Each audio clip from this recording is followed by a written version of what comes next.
And are you refreshed? Good. Now what?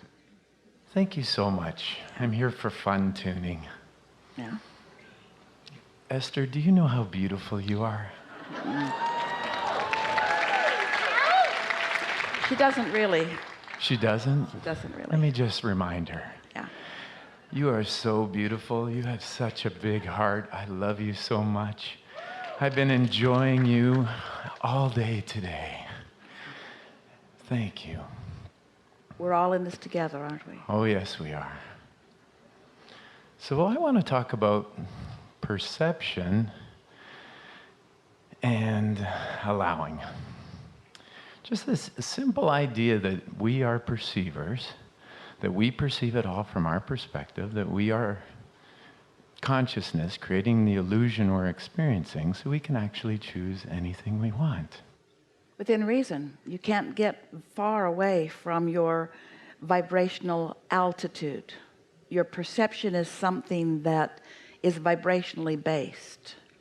And the more in vibrational alignment you are with the greater part of you, then the broader and more expansive your perception is. And the more capable you feel, the more invincible you feel, the more possibilities you allow. Yes, and I've made the decision that I want this year to be the year of allowing, to allowing more good, more fun, more joy, just having fun. And the idea behind what I'm trying to understand is the difference between the next logical step and the next magical step. Well, here's the thing though. By next logical step, we mean the one you can believe. Because if it's not believable to you or logical to you, it's not possible to you. Okay. So when you call it magical, and we use that term sometimes as we reference the way you feel about things, but if it feels magical, it doesn't feel so logical. We understand you're saying you want the magic and the logic to feel like the same thing. No, not the same. Like, I've logically created a lot of wonderful things in my life. I can take the course, learn these things, and I've created wonderful things.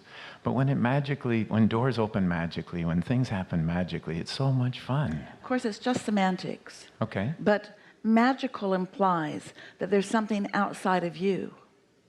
Magic implies that there are forces that you haven't harnessed, and we are wanting you to understand that it is your harnessing of the energy that creates worlds, that creates what others call magic and you call next logical step.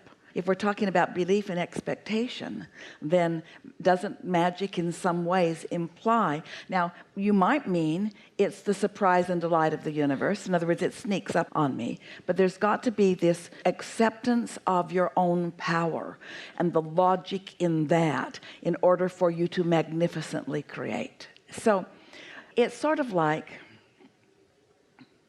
the dog can hear things you can't hear, because it's tuned to different frequencies. Well, it's not magic. The dog can just hear things that you can't hear. And you say, I've got a magic dog. What do you mean? He can hear things that I can't hear. Well, it's not magic.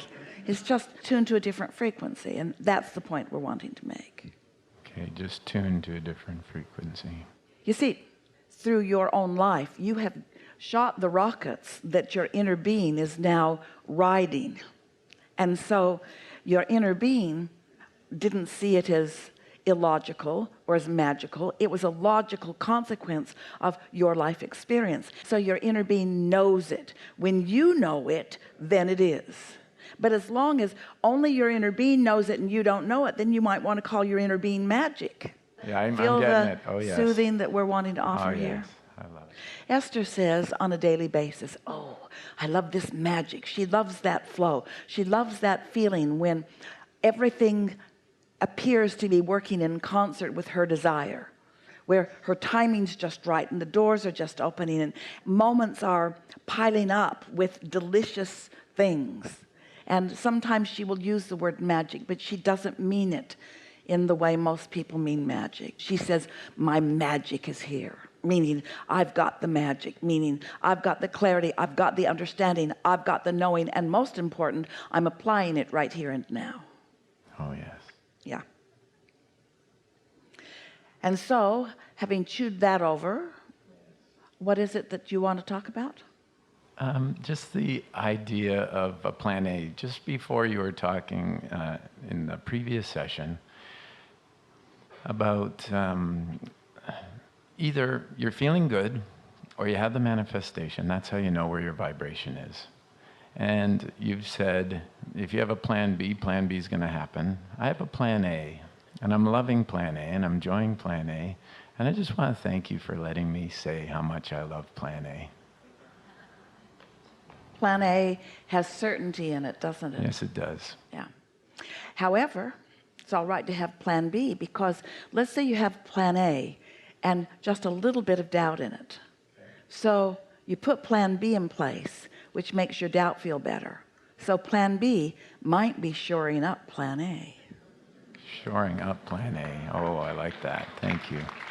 Whatever it takes to feel a little better. There's just not one avenue through which my well-being flows. It's coming to me from every direction. Everywhere. I don't have all my eggs in one basket. Yeah. Playing, having fun. Nothing serious going on. Thank you so much. Yeah. I love you. Indeed. Indeed. Yeah. Really good. Now what?